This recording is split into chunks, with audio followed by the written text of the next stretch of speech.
करना है। और बहनों और भाइयों, कब्जे में लिया गया, फिर उस हवेली पे बुलडोजर चलवाया गया और फिर उस हवेली पर हमने आवास बनाए, 72 गरीबों के लिए हाई राइज बिल्डिंग बनाई, ऊंची ऊंची बिल्डिंगें बनवाई है। और कल उन सबको चाबी सौंप करके आया हूं मैं बिहार चुनाव में। ऐसे ही प्रयागराज में भी हम लोगों ने किया था। ये माफिया और इन पेशेवर अपराधियों को कभी भी सत्ता का स्वाद नहीं चखने देना चाहिए। जब भी चखाओगे इसकी कीमत चुकाओगे। बहनों और भाइयों, मैं आपको आह्वान करने के लिए आया हूं। करने की इच्छा शक्ति होनी चाहिए। कैसे मोदी जी ने भारत को बदला है। आज भारत में विकास भी है, विरासत का सम्मान भी है, गरीबों का कल्याण भी है। जो कार्य कांग्रेस 70 वर्षों में नहीं कर पाई, 65 वर्षों में नहीं कर पाई, मोदी जी ने 11 वर्ष में करके दिखा दिया। याद करिए, बिहार के अंदर, देश के अंदर तो ही, बिहार के अंदर भी अब मेडिकल कॉलेजेज है, इंजीनियरिंग कॉलेज है, एनआईटी है, आईएम है, एम्स है और चिकित्सालयों की भी एक लंबी श्रृंखला है। आपके तो सांसद भी चिकित्सक हैं। उनके पूज्य पिता डॉक्टर मदन प्रसाद जायसवाल जी भी बहुत अच्छे चिकित्सक थे। हम लोग एक ही साथ दिल्ली में रहते थे। और बहनों और भाइयों, यही कहने के लिए मैं आज आपके पास आया हूं। आज बिहार के अंदर वो सब कुछ है जो बिहार को आगे बढ़ाने के लिए एक सुनहरे नींव का काम करेगी। मोदी जी ने 80 करोड़ गरीबों को फ्री में राशन, 50 करोड़ गरीबों को 5 लाख रुपए प्रतिवर्ष स्वास्थ्य की सुविधा। कहीं भी देश के अंदर जाइए, स्वास्थ्य की सुविधा, कहीं भी देश के अंदर जाइए, बिहार का नौजवान अगर अपना राशन कार्ड लेकर के तमिलनाडु में जाएगा, कश्मीर में जाएगा, वहां भी उस बिहार के राशन से, राशन कार्ड से वहां भी राशन ले सकता है। कोई मना नहीं कर सकता है। One nation one ration card. आप याद करिए, 46 करोड़ गरीबों के बैंक में अकाउंट खोल देना। एक कांग्रेस और आरजेडी की दलाली को मोदी जी ने जैसे पूरी तरह रोक दिया है। गरीब का पैसा गरीब के खाते में जाएगा। ये मोदी जी को जो गाली देते हैं इसलिए देते हैं क्योंकि मोदी जी ने इनकी दलाली बंद कर दी। अब पैसा गरीब के खाते में, महिलाओं के खाते में सीधे जाने लग गया है। और बहनों और भाइयों, एक और यह सुविधा, और दूसरी तरफ याद करिए, जिन लोगों के पास एलपीजी के सिलेंडर नहीं थे, ये कांग्रेस के लोग 25,000 50,000 में ब्लैक करते थे।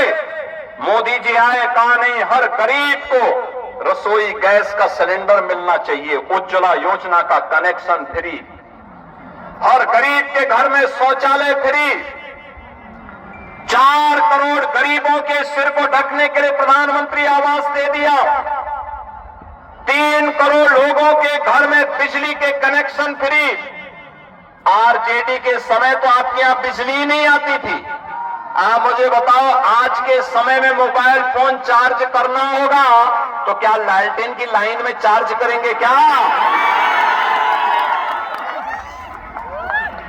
अरे आपको अपना टैबलेट या लैपटॉप हो या स्मार्टफोन हो, अगर इसको चार्ज करना है तो बिजली चाहिए, तो बिजली तो एनडीए देगी।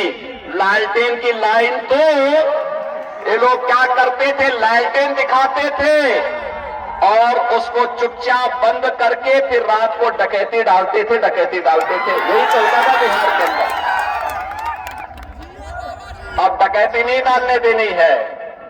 और मैं तो आज आपसे कहने के लिए आया हूं, बहनों और भाइयों, ये भारत का इतिहास है कि अगर जाति के नाम पर जो कांग्रेस, आरजेडी, एसपी, ये सभी दल बांटने का कार्य कर रहे हैं, और जब भी बटे थे तो कटे थे, बटे थे तो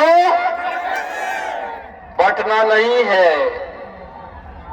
एकजुट हो करके कांग्रेस और आरजेडी के जंगल राज और माफिया राज का मुंहतोड़ जवाब देना है। और इसीलिए मैं आया हूं, श्रीमती रेणु देवी जी एनडीए के प्रत्याशी के रूप में आपके बीच में आए हैं। बहुत वरिष्ठ नेता है, आपके बीच में रही हैं, सहज हैं, सरल हैं और बहुत ही उदारता के साथ लगातार मिलती है।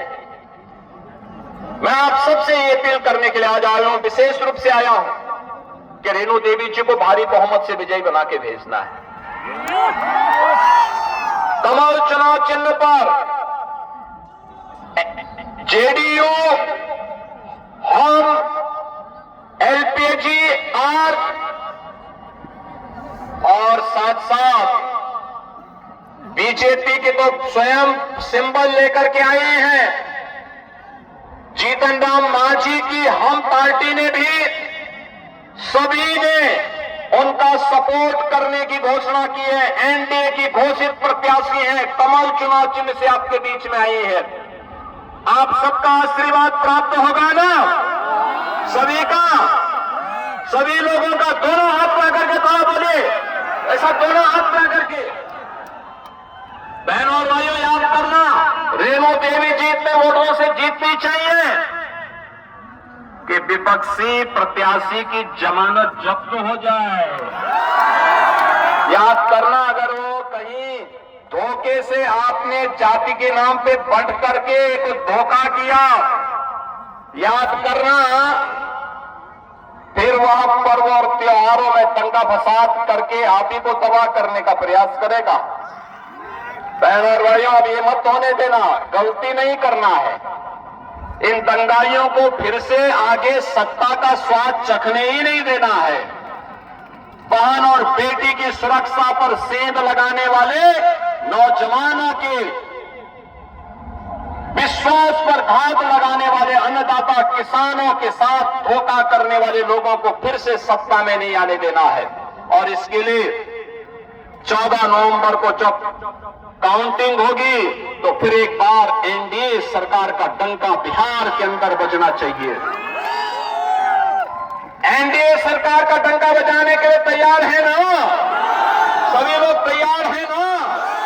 समृद्ध और विकसित बिहार के लिए आप तैयार हैं ना? तो श्रीमती रेणु देवी जी को कमल चुनाव चिन्ह पर आपको वोट देना है, देंगे? सभी लोग तैयार हैं? घर घर जाकर के बोलेंगे, रेणु देवी जी के प्रतिनिधि के रूप में घर घर जाएंगे, तो दोनों हाथ आकर के मेरे साथ बोलेंगे, भारत माता की, भारत माता की, भारत माता की।